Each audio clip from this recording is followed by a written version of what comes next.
Yo, what is up guys? Welcome back to the channel. In today's tutorial, I'm going to show you how to make windows larger and scale it up to whatever you want.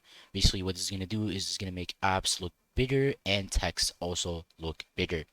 So, first step is going to be to go down to your bottom left side of the screen right here, and in your search bar type in settings, and this will open up your settings for you. And then where you need to go is the first tab, the system tab right here. You gotta need to click it.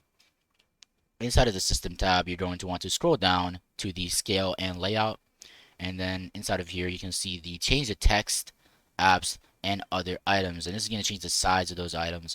So right now it's on default, which is 100%. We can, let's say, increase it to 150%.